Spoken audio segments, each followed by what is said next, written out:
नमो अरिहन्ताणं नमो सिद्धाणं नमो आयर्याणं नमो वज्रायाणं नमो लोईशवसावुणं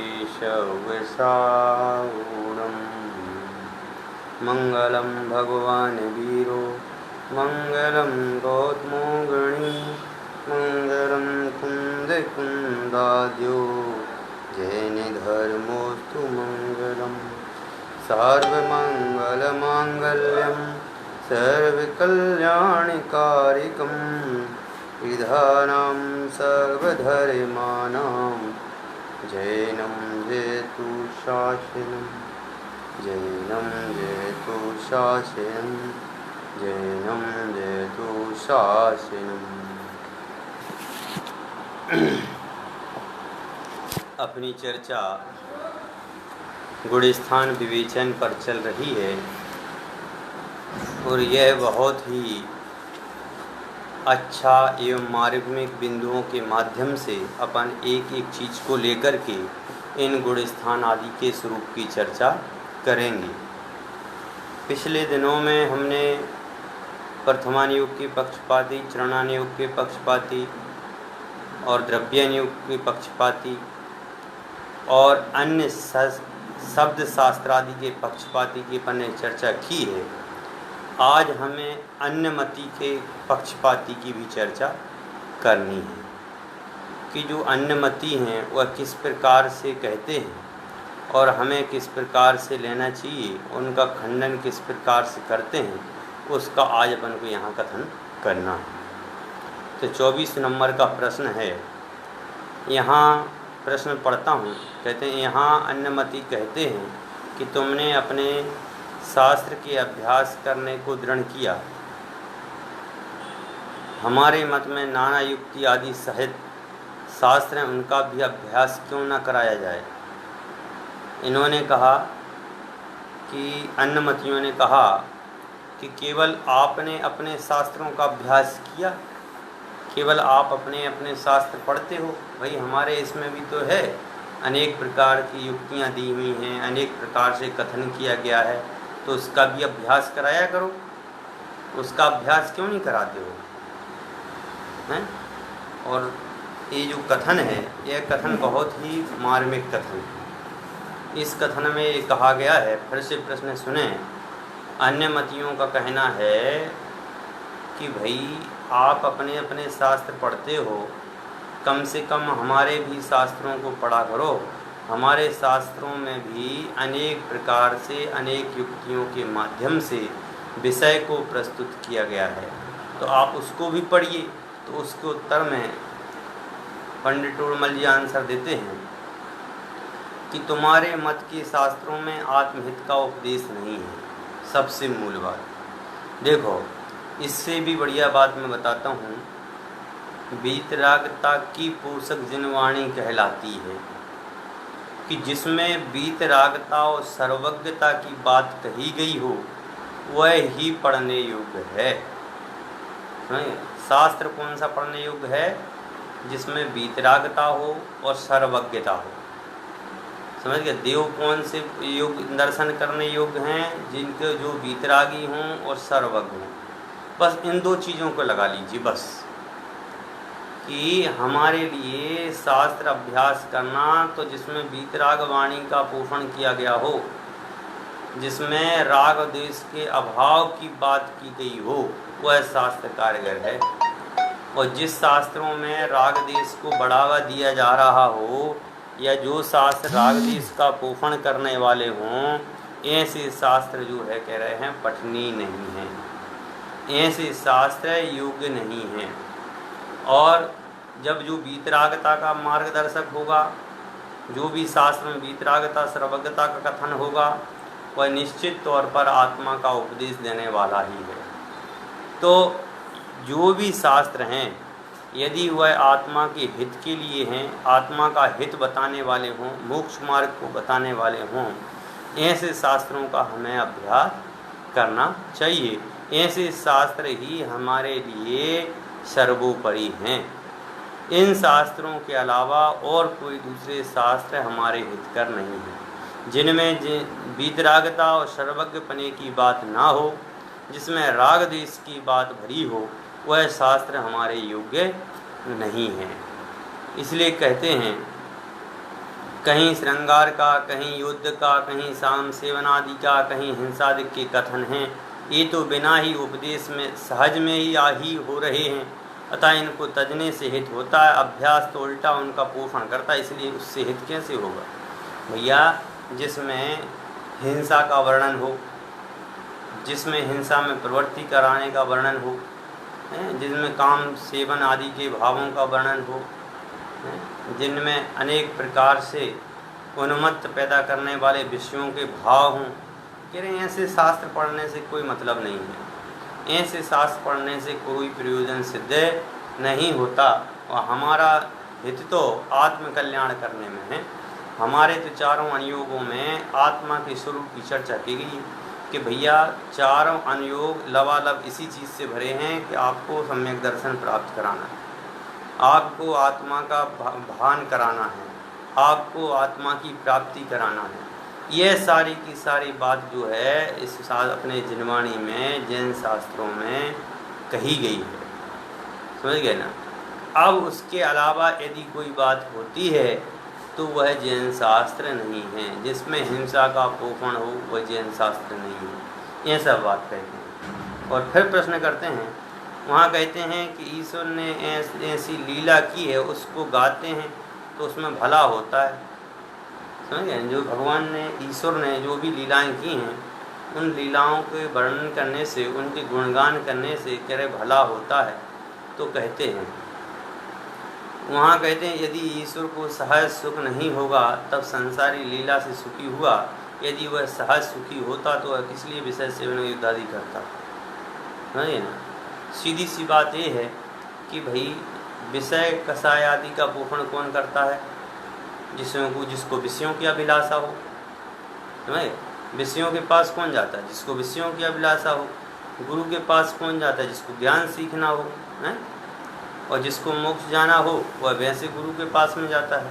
भाई हमारे तो 3-3, 4-4 गुरु हैं कि नहीं हैं? साधु परमेष्ठी हैं, वो भी गुरु हैं। उपाध्याय परमेष्ठी, वो भी गुरु हैं। आचार्य परमेष्ठी, वह भी गुरु हैं। और परम गुरु तो हमारे अनंत भगवान हैं। तो अब हमें तो ऐसे गुरु के पास जाना है जो हमारे लिए संसार से पार होने का मार्ग बताएं। हमें तो ऐसे गुरुओं के पास में जाना है जो संसार पार कराएं। हमें ऐसे ईश्वर के दर्शन नहीं करना है जो संसार में रुलाए, समझे ना। हमें पत्थर की नाव पे नहीं बैठना भैया। पत्थर की नाव पे बैठेंगे तो हम तो खुद डूबेंगे और जो चला रहा है वो भी डूबेगा। ऐसे गुरु के पास में नहीं आना है जो हमें डुबाए। हमें तो ऐसे गुरु के पास में जाना है जो हमें आत्मा सन्मुख करे, हैं कि आत्मा की सन्मुख करे। हमें ऐसे गुरु के पास में जाना है, ऐसे गुरु के विनय में करना है, ऐसे गुरुओं की शरण में जाना है, समझिए। क्योंकि मंद बुद्धि भी बिना प्रयोजन किंचित का मात्र कार्य नहीं करते। इससे जाना जाता है कि वह हम जैसे हैं उसके यश गाने से क्या सिद्धि होगी, समझिए ना। कि भाई जो खुद ही संसार में हों और संसार के विषय राग द्वेष आदि भाव, मोह आदि भाव करें, हैं, हम उनके पास में जाएंगे तो बोलो हमें क्या मिलेगा?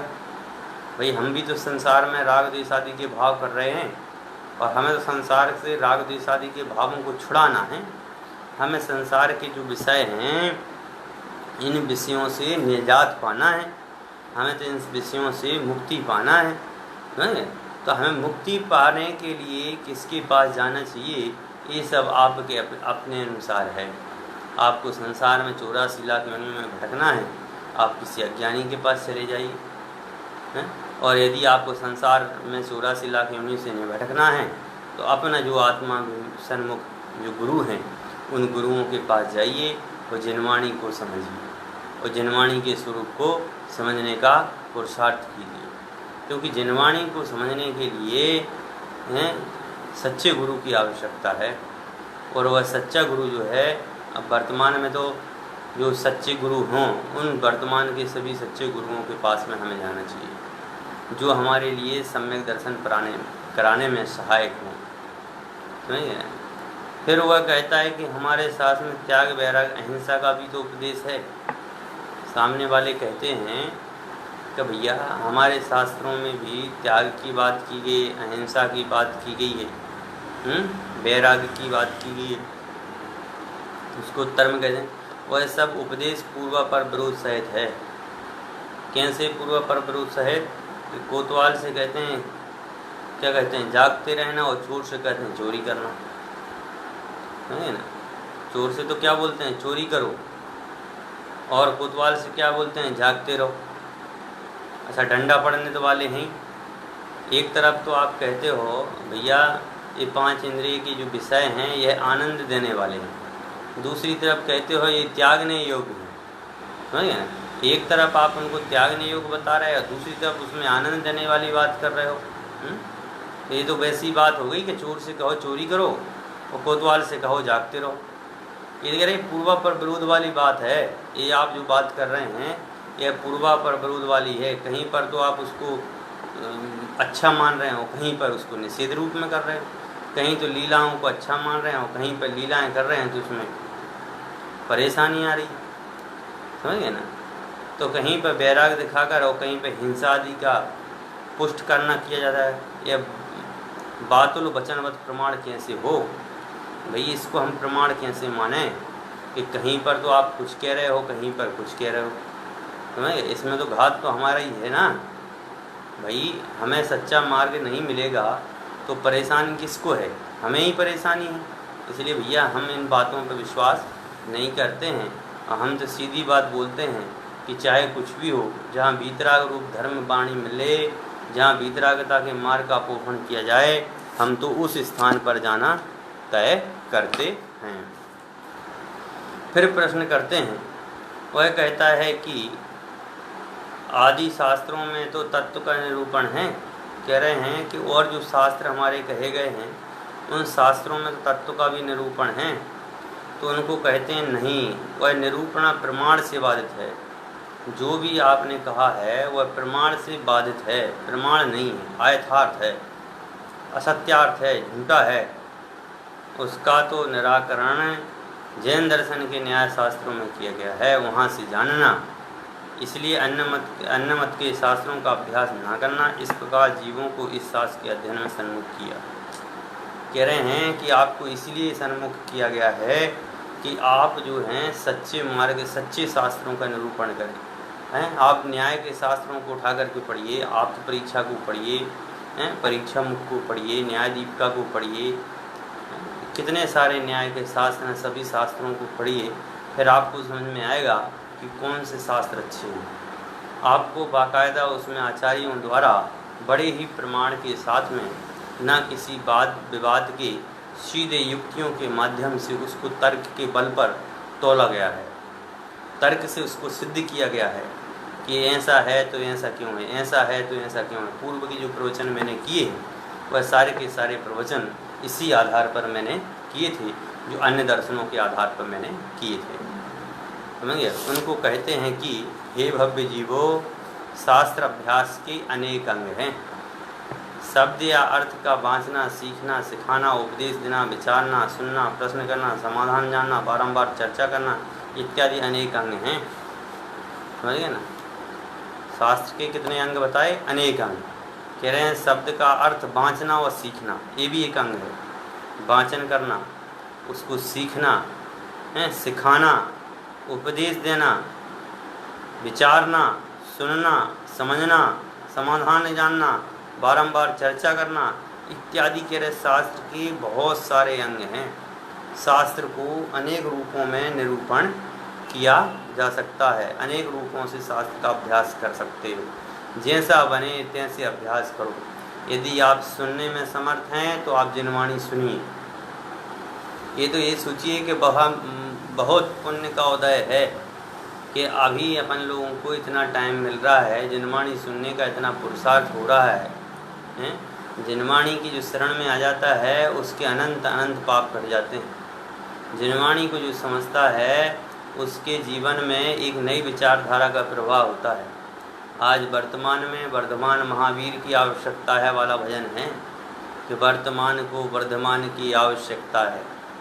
हैं। आज हमारे देश में कितनी सारी हिंसारूप प्रवृत्तियाँ हुई हैं, कितनी सारी हिंसारूप प्रवृत्तियाँ हुई, जिनमें से कितने बार आचार्यों ने मना किया भैया कि हिंसादि कार्य मत करिए। दुनिया को संदेश दिया भगवान महावीर ने, लेकिन लोगों ने नहीं सुना, जिसके कारण से आज ये सारा पूरा विश्व इस बात को झेल रहा है।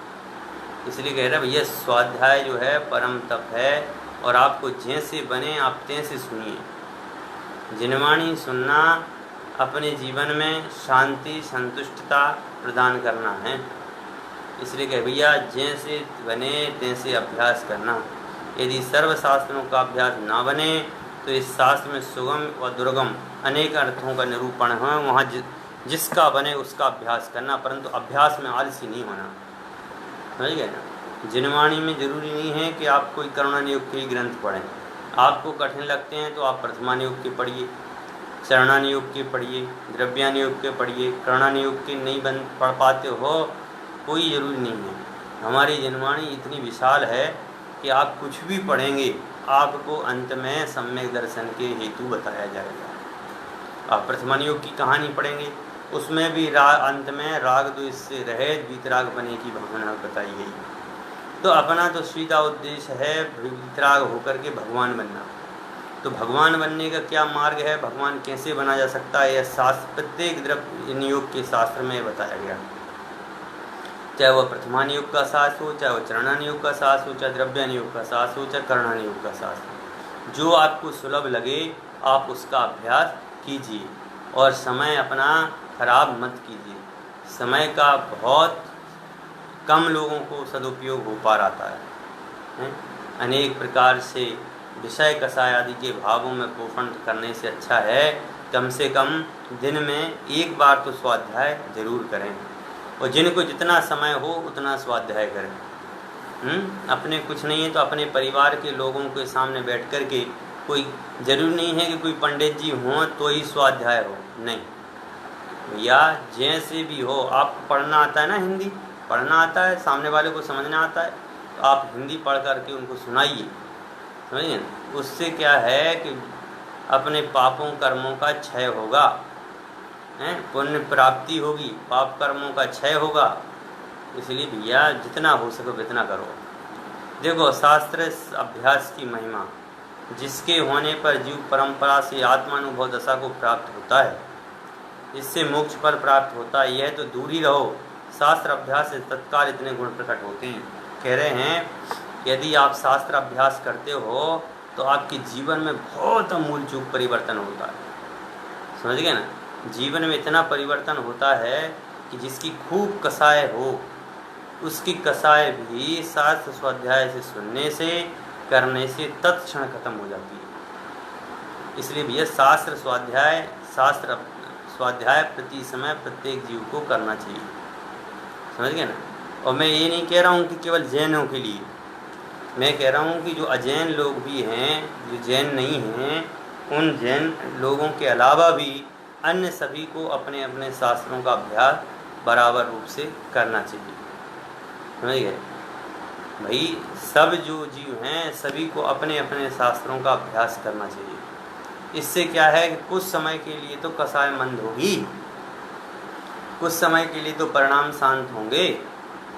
पांच इंद्रिय के विषय भोगों में लगे रहने से, पांच इंद्रिय के विषयों को भोगने से अच्छा तो ये है ना कि सभी भारतीय, संपूर्ण भारत और संपूर्ण भारत की जनता सब अपने अपने शास्त्रों का अभ्यास करे, अपने अपने मत के शास्त्रों का अभ्यास करें। समझ गए। और एक दूसरे को सुनाएं, जिससे परिणामों में निर्मलता आएगी। जैन बंधु हैं वो जैन शास्त्रों का अभ्यास करें, जो वैदिक हिंदू हैं वो वैदिक परंपरा के ग्रंथों का अभ्यास करें। अन्य जो भी हैं वो अपने अपने परंपरा के ग्रंथों का अभ्यास करें, लेकिन अभ्यास करें। इससे क्या होगा कि हमारी जो संस्कृति है, हमारे जो विचार हैं, हमारे अंदर जो संस्कार हैं वह ज्यों का त्यों बने रहेंगे, और हमारे देश, हमारा भारत ऊंचे मुकाम पर पहुंचेगा। तो हमारा यहाँ पर जो कहना है कि भैया जितने भी जीव हैं सभी जीवों को आत्मानुभव करना है तो शास्त्र अभ्यास करना पड़ेगा। शास्त्र अभ्यास किए बिना मोक्ष फल की प्राप्ति नहीं होती। यहाँ तक कहा गया है कि यदि आपको शास्त्राभ्यास करना है, यदि आप शास्त्राभ्यास करते हो तो आपको तत्क्षण भी लाभ हो सकता है। समझ में आया? आपको तत्क्षण लाभ हो सकता है यदि आप शास्त्राभ्यास करते तो, उसी समय आपको फल की प्राप्ति होगी। जैसे क्रोध आदि कसायों की मंदता होती है, जब आप शास्त्र स्वाध्याय करते हैं, ये तुरंत की बात बता रहा हूँ, शास्त्र स्वाध्याय करते समय की बात बता रहा हूँ, सुनते समय की बात बता रहा हूँ। कितना भी क्रोधी व्यक्ति हो, कितना भी कसाई व्यक्ति हो, कितना भी मानी व्यक्ति हो, कितना भी रागी व्यक्ति हो, लेकिन जब वह स्वाध्याय में आएगा, स्वाध्याय को सुनेगा या स्वाध्याय को करेगा तो उसके परिणामों में क्रोध आदि भाव उत्पन्न नहीं होंगे, कसायों की मंदता होगी। ये शास्त्र स्वाध्याय का फल है, तुरंत के तुरंत। जैसे ही वह मंदिर में घुसेगा, जैसे ही वह स्वाध्याय सुनेगा या जैसे ही वह किताब उठाएगा, उसके तुरंत कसाय मंद हो जाएगा। समझिए? कितने से कितना कसाई जीव होगा, लेकिन जैसे ही वह शास्त्र स्वाध्याय या शास्त्र सभा में पहुंचेगा, उसके परिणामों में निर्मलता आए बिना नहीं रहेगी। उसके परिणाम तुरंत के तुरंत शांत हो जाएंगे। दूसरी बात कि पंचेंद्रिय के जितने विषय हैं वह पांच इंद्रिय के विषयों में होने वाली प्रवृत्ति रुक जाएगी। स्वाध्याय करते समय या सुनते समय पांच इंद्रियों के विषयों को भोगने की इच्छा नहीं होगी। वह कि तुरंत के तुरंत स्पर्शन इंद्रिय के भोगों की इच्छा नहीं होगी, स्वाद लेने की कोई इच्छा नहीं होगी, आँखों से देखने की कोई इच्छा नहीं होगी, कानों से कोई गलत बात सुनने की इच्छा नहीं होगी। अरे भैया, पांच इंद्रियों के जो विषय हैं, उन पांच इंद्रियों के विषयों में आनंद आएगा। पांच इंद्रियों के विषयों में जो जिनवाणी जो शब्द घूमेंगे, वो जिनवाणी के शब्द सुनाई देंगे। समझ गए ना? वह अंतरंग से लेकर के बहिरंग तक वह जिनवाणी के शब्द सुनाई देंगे। तो मतलब पांच इंद्रियों की जो विषय हैं, उन विषयों पर भी अंकुश लगेगा जब तक आप प्रवचन सुन रहे हैं। समझिए? जब तक आप जिनवाणी का मनन कर रहे हैं, जब तक आप जिनवाणी का स्वाध्याय कर रहे हैं, दो बातें हुई हमारी। एक तो कसाय पर विजय प्राप्त होगी तुरंत। कितना भी गुस्सैल व्यक्ति होगा, यदि वह शास्त्र स्वाध्याय में पहुंच जाए तो जितने देर तक वह बैठा रहेगा। यदि कोई बहू अपनी सास से लड़ कर के आई है, सास अपनी बहू से लड़ कर के आई है, पत्नी अपने पति से लड़ कर के आई है, और यदि वह आकर के अपने स्वाध्याय में बैठ जाती है तो उतने समय तक उसके परिणाम शांत रहेंगे। पांच इंद्रियों के विषय भोगों की इच्छा नहीं होगी। जो हमारा मन एकाग्र नहीं हो पाता है, मन यहाँ भागता है, वहाँ भागता है, ये करना है, वो करना है, ये नहीं हुआ अभी, ये करना है, दिन भर मन एकदम भागते ही रहता है। कह रहे हैं कि शास्त्र अभ्यास करोगे तो उतनी देर तक आपका मन भी एकाग्र हो जाएगा, मन भी चंचल नहीं रहेगा, मन पर कंट्रोल हो जाएगा। और जब मन पर कंट्रोल हो जाएगा तो हिंसादी जो पांच पाप कहे गए हैं, उन पांच पापों पर आप विजय प्राप्त करेंगे। कैसे? कि वह पांच पाप भी नहीं होंगे जब तक आप पांच पाप कौन से हैं? हिंसा, झूठ, चोरी, कुशील, परिग्रह। हिंसा नहीं होगी। समझ गए ना? आप प्रवचन सुनोगे तो आपके प्रवचन सुनने में हिंसा नहीं होगी, झूठ नहीं बोलना पड़ेगा, क्यों? आप शांत बैठे हुए हैं, सुन रहे हैं। चोरी नहीं होगी, समझ गए ना? क्योंकि आपकी चोरी की कोई परिणाम नहीं है। स्वाध्याय करते समय चोरी के परिणाम आते हैं? नहीं आते हैं। कुशील की भावना नहीं उत्पन्न होगी। शास्त्र स्वाध्याय में बैठने पर कुशील की भावना नहीं होगी, परिग्रह की भावना नहीं होगी। जब तक आप प्रवचन सुनोगे, जब तक जिनवाणी सुनोगे, जब तक भगवान की वाणी सुनोगे, जब तक हिंसादी पांच पाप जो कहे गए हैं, उन पांच पापों पर भी आपको कंट्रोल होगा। अल्प ज्ञान होने पर त्रिलोक के तीन काल संबंधी चराचर पदार्थों को जानना होता है। कि अल्प ज्ञान है, अल्प ज्ञान होने पर भी आपको तीन लोगों की बात सुनने को मिलती है, तीनों लोगों के विषयों की बातें सुनने को मिलती हैं। तीन लोगों में क्या क्या है, कहाँ कहाँ जिन चैत्यालय हैं, कहाँ कहाँ कृत्रिम जिन चैत्यालय हैं, कहाँ कहाँ भगवान का आहार हुआ, कहाँ कहाँ भगवान का समूह शरण गया, ये सारी की सारी बातें प्रवचन में आती हैं। तो तीनों लोगों का एक जगह बैठ कर के आपको ज्ञान भी होगा। और दूसरी बात कि हे उपादेय की पहचान होगी, आपको कौन सी वस्तु अच्छी है, कौन सी वस्तु अच्छी नहीं है, इस बात का भी आपको ज्ञान लगेगा कि भैया ये 5 इंद्रिय के विषय हैं, ये अच्छे हैं कि खराब हैं, ये क्रोध आदि भाव अच्छे हैं कि खराब हैं, ये मन की जो चंचलता है ये अच्छी है कि खराब है, ये हिंसादि युग पे 5 पाप का झूठादि युग 5 पाप कहे गए हैं, ये 5 पाप जो हैं ये अच्छे हैं कि बुरे हैं। बोलिए कितना सारा आपको फायदा होता है एक स्वाध्याय में बैठने से, कितने सारे कसाय आदि भावों से आप बच जाते हैं। हे उपादेय का ज्ञान हो जाता भैया कि हे क्या है, उपादेय क्या है। क्रोधादि भाव हे हैं, रागादि भाव हे हैं, मोहादि भाव हे हैं, और उपादेय क्या है, ये आत्मा।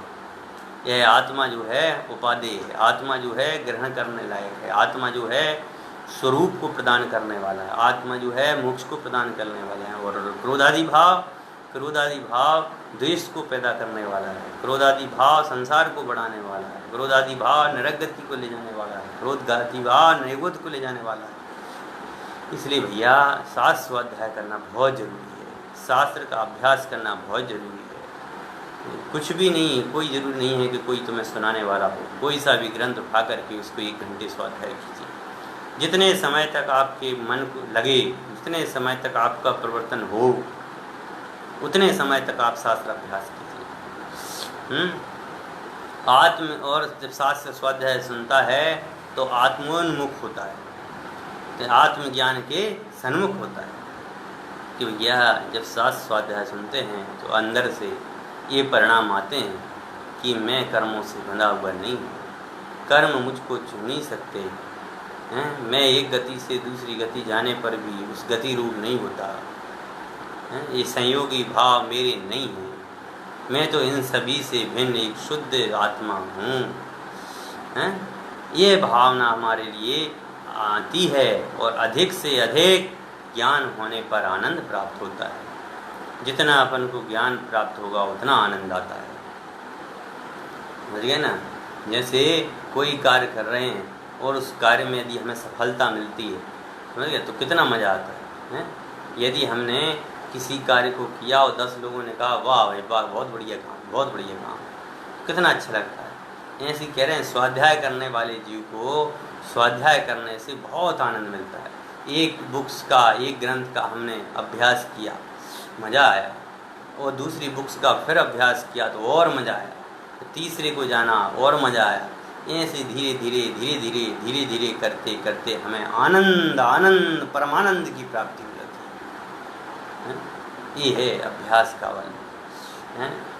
लोक में महिमा होती है, यश कीर्ति का उदय होता है, तो मैं लोग जानते हैं कि भैया ये बहुत अच्छे शास्त्रकार हैं, ये बहुत अच्छा स्वाध्याय कराने वाले जीव हैं, ये बहुत ज्ञानी जीव हैं। बोलिए संसार में कौन किसकी प्रशंसा करता है, किसके पास टाइम है, लेकिन ज्ञानी सर्वत्र पूज्यते।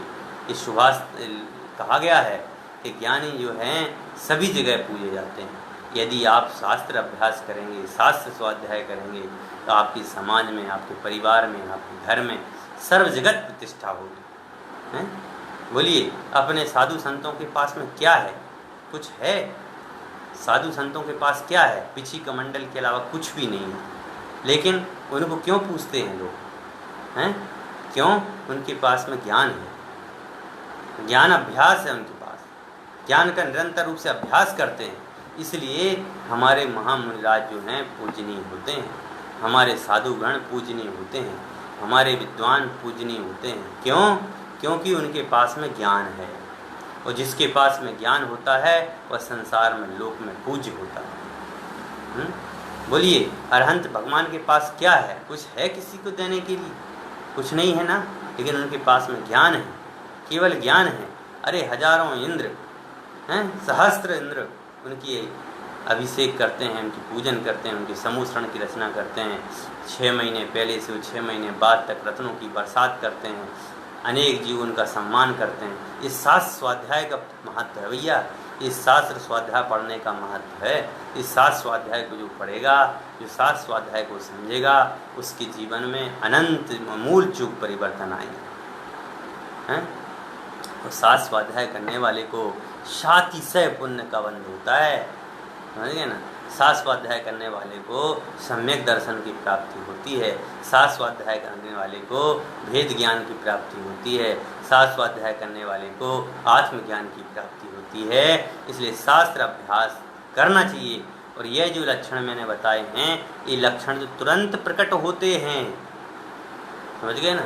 ये लक्षण जो मैंने बताए आपको, ये तो तुरंत प्रकट होते हैं। इसलिए भैया शास्त्र अभ्यास अवश्य करना, शास्त्र अभ्यास जरूर करना। शास्त्र अभ्यास नहीं करेंगे तो संसार अनंत है, अनंत संसार है, अनंत पर्यायों में जाना पड़ेगा, अनंत प्रकार के दुखों को उठाना पड़ेगा। इसलिए जितना हो सके उतना शास्त्र अभ्यास जरूर करें। प्रश्न है, हे भव्य, शास्त्र अभ्यास करने के समय की प्राप्ति महादुर्लभ है, कैसे? शास्त्र अभ्यास करने के समय की प्राप्ति महादुर्लभ है, कैसे? कह रहे हैं कि हे भव्य, ये शास्त्र अभ्यास करना दुर्लभ क्यों है? सोचिए, ऐसी कोई सी पर्याय नहीं है, ऐसी कोई सी पर्याय नहीं है मनुष्य पर्याय के अलावा।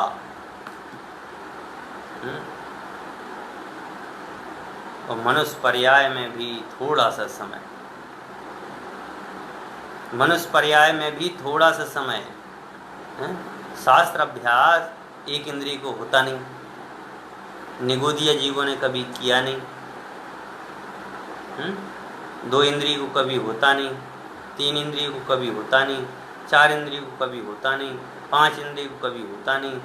5 इंद्रिय संगी को, और संगी को त्रियंच आदि को होता नहीं, समझ गए ना। मनुष्य को होता है। मनुष्यों में भी बहुत बिरले हैं, मनुष्यों में भी बहुत बिरले हैं जो शास्त्र स्वाध्याय करते हैं, जो शास्त्र स्वाध्याय समझते हैं। सोचिए आप, 5 इंद्रिय संगी तक और संगीपना प्राप्त मनुष्य पर्याय में भी कितने जीव जो हैं स्वाध्याय करने वाले हैं। इसलिए कहा भैया शास्त्र स्वाध्याय, शास्त्र अभ्यास सभी के सुलभ नहीं है, समझ गए। जिस प्रकार की चिंतामणि रत्न सभी को प्राप्त नहीं होता है, उसी प्रकार से जिनवाणी सुनना सभी को सुलभ नहीं है, नहीं है, नहीं है। कोटि अभ्यास करने के बावजूद भी जिनवाणी सभी को मिले जरूरी नहीं है, समझिए। अपने घर के बगल के मंदिर में यदि कोई आकर के स्वाध्याय करे और हमारे पास टाइम नहीं है, इससे बड़ा सोचिए आप क्या हो सकता है। आज जिनवाणी सुनाने के लिए 1000 विद्वान तैयार हैं, पर सुनने वाले नहीं हैं। सोचिए इससे बड़ी महिमा क्या हो सकती है इन अज्ञानी जीवों के लिए। या शास्त्र स्वाध्याय बहुत जरूरी है। किसी पर्याय में तुम्हें शास्त्र स्वाध्याय सुनने को नहीं मिलेगा। किसी भी पर्याय में चले जाइए आप, कहीं पर भी आपको शास्त्र स्वाध्याय करने को नहीं मिलेगा। एक इंद्रिय में जाओगे, वहाँ शास्त्र स्वाध्याय नहीं है। 2 इंद्रिय में नहीं है, 3 इंद्रिय में नहीं है, किसी अपने पर्याय में नहीं है, केवल मनुष्य पर्याय में है। मनुष्य पर्याय में भी कितने लोग शास्त्र अभ्यास करते हैं, ये मेन है। इसलिए कहा मनुष्यों को अनेक सामग्री मिलने पर ही शास्त्र अभ्यास होता है। इस मनुष्य पर्याय की प्राप्ति द्रव्य क्षेत्र काल भाव से महादुर्लभ है। या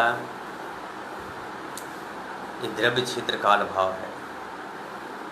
जरूरी नहीं है कि मनुष्य पर्याय में जन्म लेने से आप शास्त्र अभ्यास करोगे। द्रव्य क्षेत्र काल भाव को लगाइए, बड़ी दुर्लभता से, बड़े कठिन परिश्रम के बाद यह जिनवाणी हमारे लिए प्राप्त होती है। द्रव्य अपेक्षा से लगाएंगे तो लोक में मनुष्य जीव बहुत थोड़े हैं, तुच्छ संख्यात मात्र ही हैं, और अन्य जीव जो है निगोदिया अनंतानंत हैं। दूसरे जीव भी असंख्यात हैं। यह द्रव्य की अपेक्षा से जीवों की अपेक्षा से जब लगाते हैं तो मनुष्य 1% है। अन्य जीव जो हैं असंख्यात अनंत हैं। सोचिए आप उसमें कितने महान हैं कि आपको जनवाणी, स्वाध्याय, चिंतन, मनन करने का मौका मिल रहा है।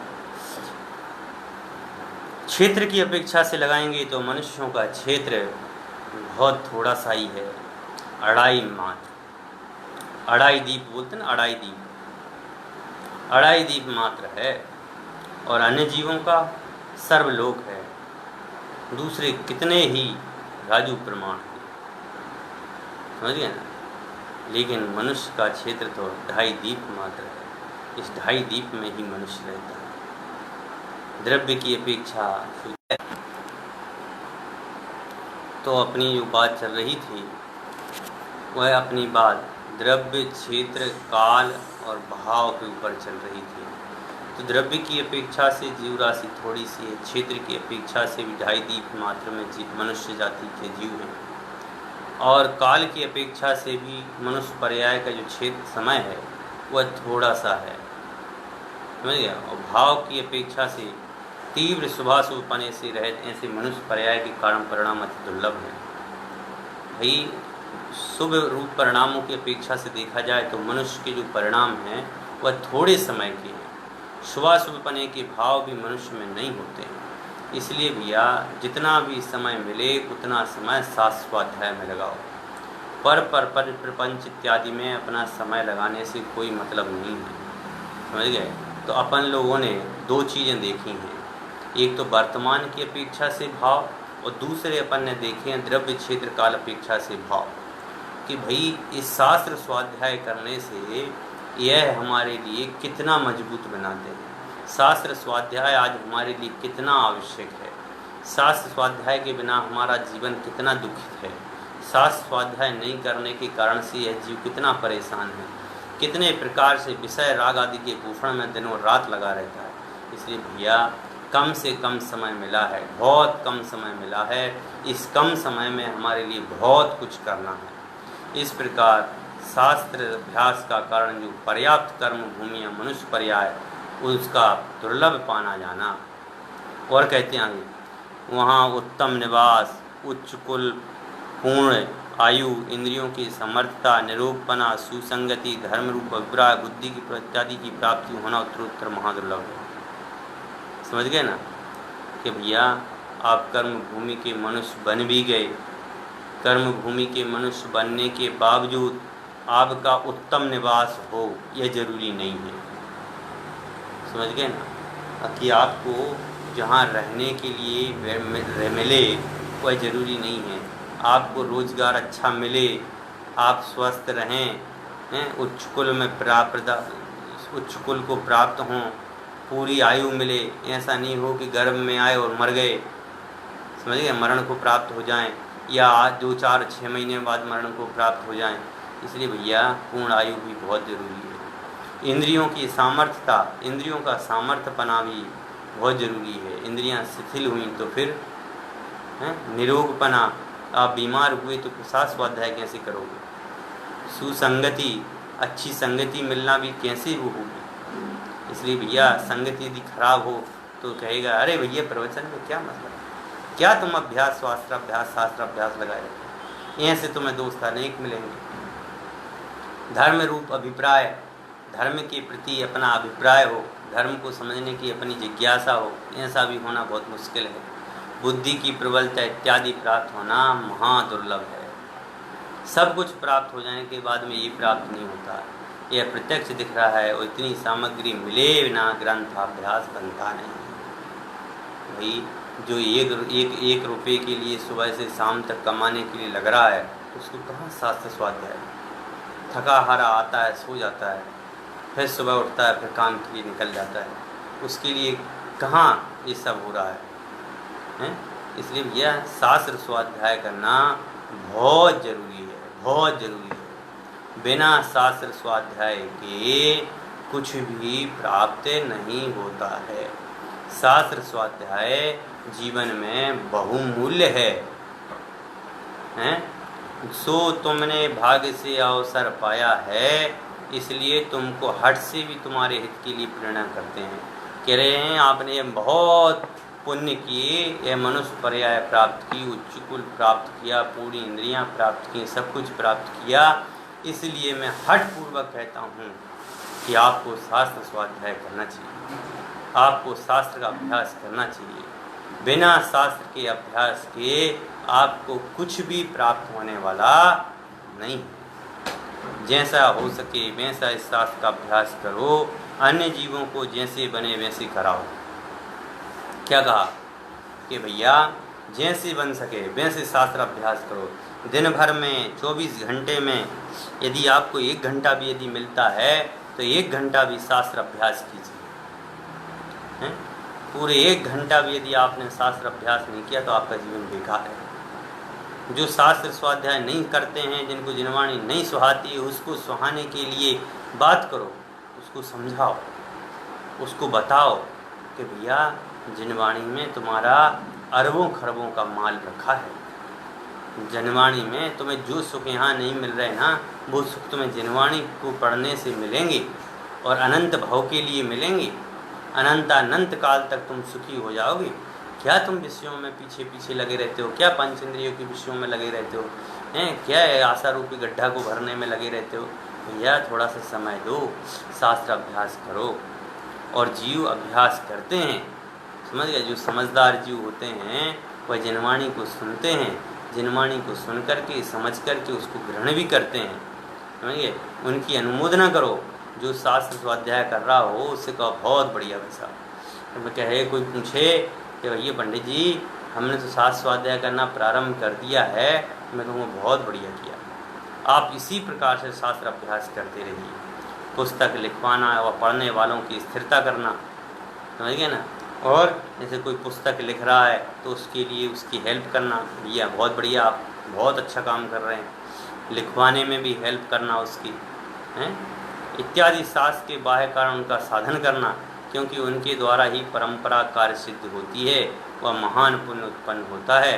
इस प्रकार शास्त्र के अभ्यास में जीवों को रुचिवान किया। इसलिए इस प्रकार से शास्त्रों के अभ्यास पूर्वक जीवों को रुचिवान करो, जीवों के अंदर में रुचि प्रकट करो कि भैया शास्त्र अभ्यास से ही सम्यक दर्शन की प्राप्ति होती है। शास्त्र अभ्यास को समझ करके जिनवाणी को श्रद्धान करके उसके बताए मार्ग पर चलने से श्रद्धान से सम्यक दर्शन की प्राप्ति होती है। और जिसे सम्यक दर्शन की प्राप्ति हो जाती है उसे सम्यक ज्ञान और सारिथ की प्राप्ति होकर के मोक्षपना प्रकट होता है, मोक्ष प्रकट होता है।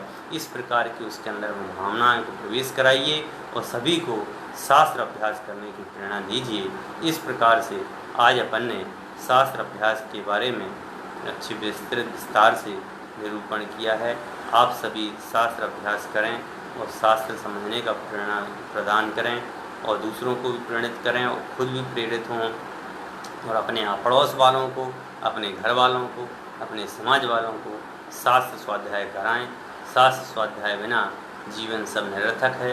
शास्त्र दान महादान है, इसी पर शास्त्र ज्ञान सम्यक ज्ञान है। ऐसी भावना को जागृत करते हुए अपने जीवन को अच्छा करें। इसी भावना के साथ में अपनी वाणी को राम सहजानंदी शुद्ध स्वरूप अविनाशी आत्मस्वरूप, सहजानंदी शुद्ध स्वरूप अविनाशी आत्मस्वरूप, सहजानंदी शुद्ध स्वरूपी अविनाशी आत्मस्वरूप, जावाणी के ज्ञान तैं सूझे लोकालो, सोवाणी मस्तके नमो सदा देते सदा देते सदा देते नवा नवो कारणम।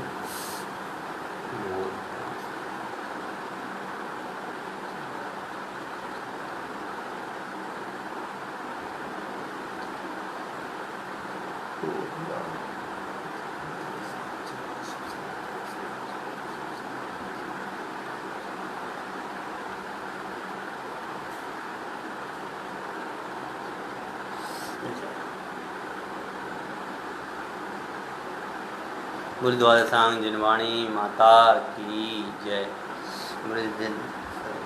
अनंतन परमेश्वर भगवान की जय। अनंतन परमेश्वर भगवान की जय। गुरु जैन धर्म की जय। सभी साधर्मी जनों को जय जनेन्द्र जय जनेन्द्र जय जनेन्द्र।